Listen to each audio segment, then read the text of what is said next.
Hi everybody, so this is like take 3 of my video because my kids. Okay, so I am making a CFS documentary, or not documentary, but documenting my CFS I wouldn't want to say progress. I'm just gonna say journey. I wouldn't say it's progress, but I think this is a good way to document all my symptoms and stuff like that, and I can definitely have it for to show doctors if it ever comes down to that. Um, Anyways, it has been a little while since I've made a video. I plateaued for about 2 months. And I think the last video I was saying I was still plateauing at the time, and then I knew I'd hit a plateau. I was getting less flare-ups. In fact, I wasn't having any that weren't manageable. My pain was a little out there, but I did manage. We got that managed. I got on all the right medications, I believe. I don't want to speak too soon, but I'm pretty sure we're finally on the 7 medications that keep me going. And I have a great team of medical professionals helping me out. My psychiatrist, my therapist, and my doctor. So I'm very lucky to have such a great group of people who do believe me and believe that this is a real condition, because I didn't even know what it was when they diagnosed me with it. So that says a lot right there. But as you guys know, and right now I woke up with a pretty bad flare up. I've been pretty sick all day. I've had like flu-like symptoms. You see my eyes are like really watery, really dark around them. I actually am wearing makeup too, and it's paler makeup, so I do look paler, but my eyes did not. This is my eyes are actually darker than this. This is with makeup on, and it's like not even a shade lighter than my skin tone. It does blend in really well, but with makeup on, I'm looking this thick is bad. So with that being said, I've been doing some of my own research on CFS last night because I was starting to feel really sick, and I always starts with like a sore throat, and I almost always have a sore throat, almost always am weak and tired all the time anyways. But when you are having a flare up, it's all those symptoms like times 10, and then like you have extra stuff like headaches, and then the body aches, and you have like all the flu symptoms, and sometimes you even get like a low grade fever. I've had like 100.5 fever was like the highest I've had with a flare up. Sometimes I don't typically even get fevers or flare ups, and that's totally normal too. So that's how I know what's different between the flu and a flare up, because it's hard to tell actually. Plus, if I had the flu right now, I would be feeling much more congested. Because my allergies do act up with flare-ups, but I mean much more congested than I am right now. I'd be feeling way worse. But it's pretty much all the flu symptoms. So like today I had to resume my life as normal. Like I had to be a mom and still had to go grocery shopping and take care of my kids and get up, make them breakfast. When you have CFS, your life does not stop. If you're a parent, you still need to take care of everybody and make sure everyone's fed and happy, and make sure there's food in the house and do all the main shopping. My husband works like 12-hour days, so a lot of it's up to me to do. So I can't let CFS slow me down in that department, but it has taken me out of work. It's taken me out of school at this point. I just applied for full-term disability. I have not heard back from them yet. They're still processing. They asked for more information. I got the notice too late, and they said that if I don't have it sent by a certain date, that they were just going by the information that I have. I'm already planning on them not approving me, because they never approved you the first time, and I'm going to go in with a lawyer for the second time. So we'll have to see what happens with that. So I'm waiting to hear back from them on that. Right now I'm still getting FMLA, which in New York State you can get, and it's 26 weeks of paid time off. So I'm getting paid a whopping $134 every 2 weeks. That's not even half my income, but I'm getting something, and that's good until September. So I'm trying to do the disability while my FMLA is still active. I did qualify for that, so, and my doctor is willing to do what he has to do to make sure I am comfortable and okay. So if that meant taking me out of work, he will do that for me. He already taken me out of everything else at this point, so permanently I pretty much see him doing that. So that means I take on the responsibilities at home a little more now. I have very minimal help. I mean, I can have help if I ask for it, I suppose, but I don't like to ask for help. um, so anyways, other than the flare up, I don't want to talk about myself right now. I want to kind of tell you guys a couple things. I did some research last night, like I was saying, and I was researching things. I've got them from like the NIH page, .gov page, so they're pretty, like, I would think, reliable, legit information. I would never get off a blog or something, but I was reading about like the death rate of CFS. Now that is a very controversial, nobody has a definite yes or no answer for type of questions, so I'm just going to dig right into it. The short answer to that question is yes, but it's a lot more complicated than it sounds. Okay, so with CFS, the number one killer for CFS patients is suicide. Not surprisingly so, considering that for one, A, it causes depression.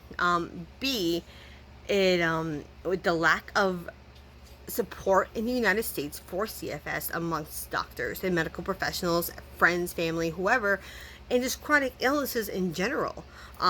People think you're faking it. Like a lot with fibromyalgia is the same thing, and like MS. People always think you're faking it. It's really hard to find a doctor to take you seriously. And CFS is considered a waste bucket condition, which is a condition made by exclusion, since there's no actual test for it. But your test results aren't always normal.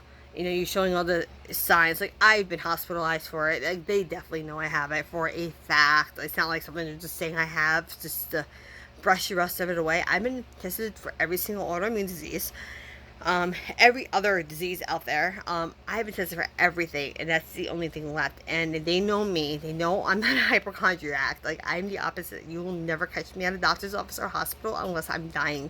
And even then, you probably still won't catch me there.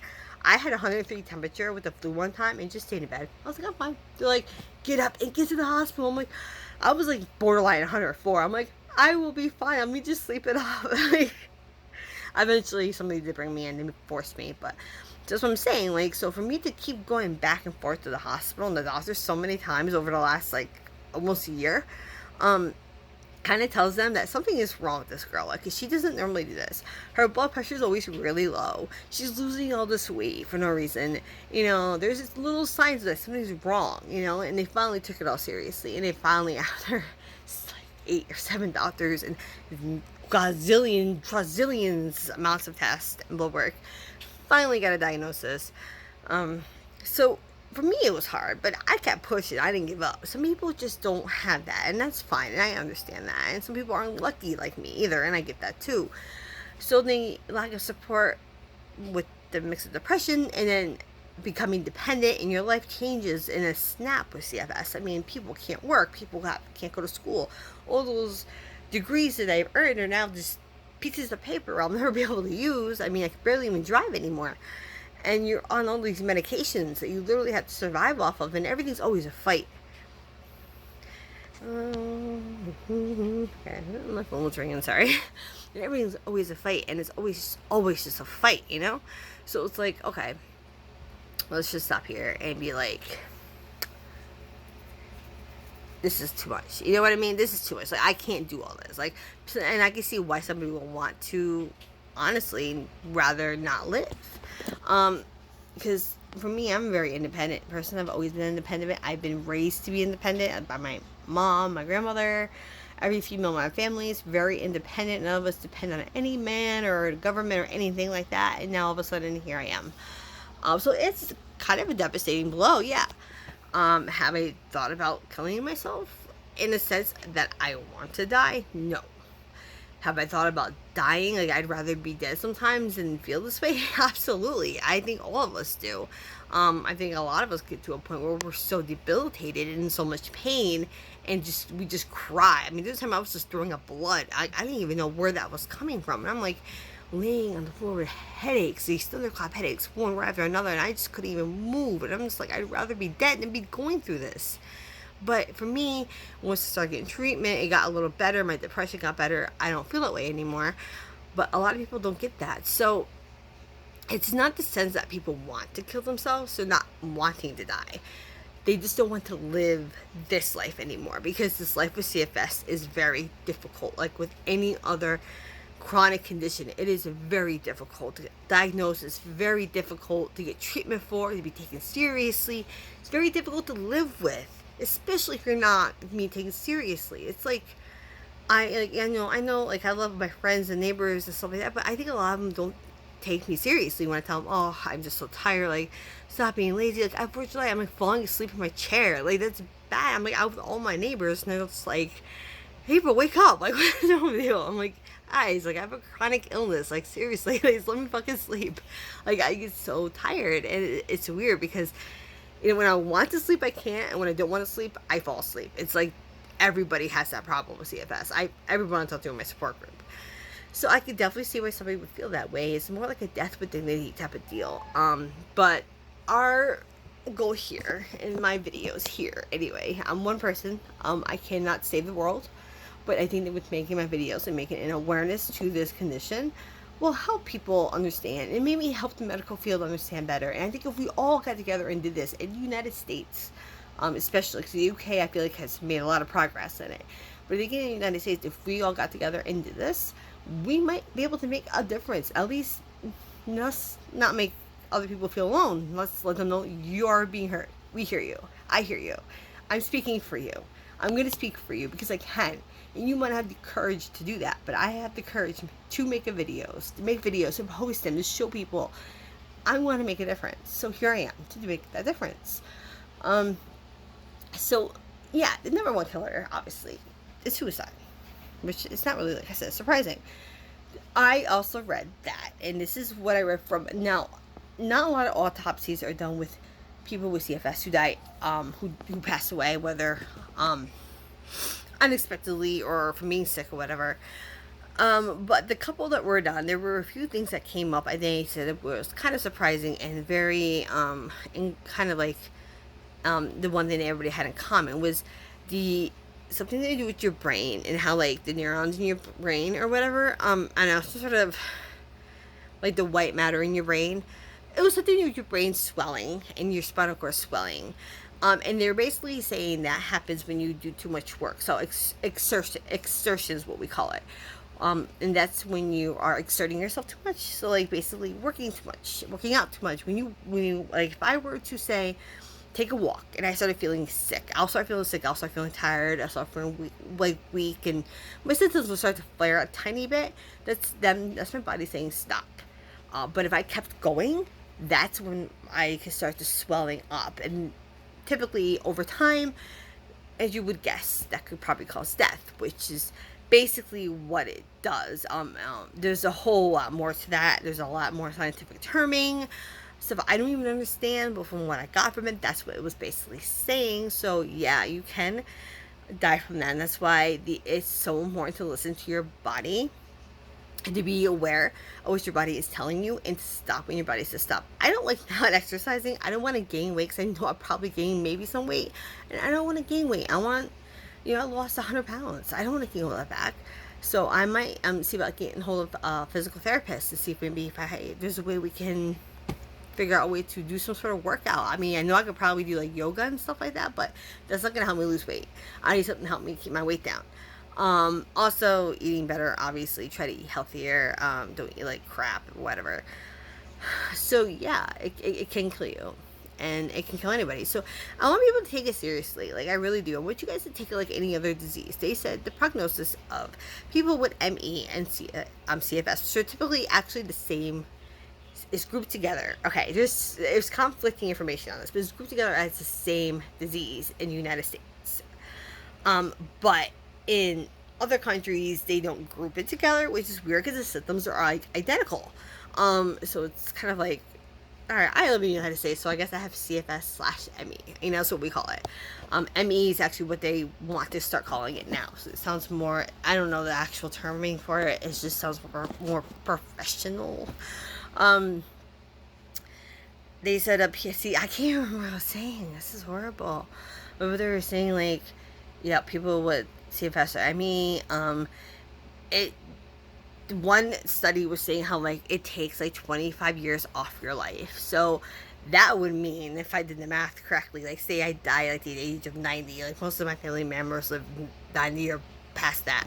Um, you know, minus 25 years, I'm already halfway through my life. That's scary for me. I'm 37. So, like, for me to think that, it's like crazy. It also causes heart conditions, like heart disease, and my heart disease runs in my family. So, I'm already high risk for heart disease. I'm even higher risk for that. And it also could cause cancer, which isn't scientifically proven yet, but they're pretty sure it does. Breast cancer runs in my family. So, like, I actually have lumps here, right in my like lymph nodes on the side here. They thought it was breast cancer. It actually is from my CFS. Look at that. Surprise. But thank God. I mean, that's horrible. But when they were doing, there's a chart out there, and it shows you a graph, with all these conditions: CFS, fibromyalgia, MS, cancer, lung disease, a bunch of different really hardcore conditions, and it tells you what the quality of life is like, and a graph. The smaller the line on the graph, the worse quality of life you have, and compared to all other diseases, that includes lung disease, breast cancer, AIDS, stuff like that. Compared to everything, and I'm not dismissing any of these diseases at all, but comparing that on that graph, CFS has the worst quality of life.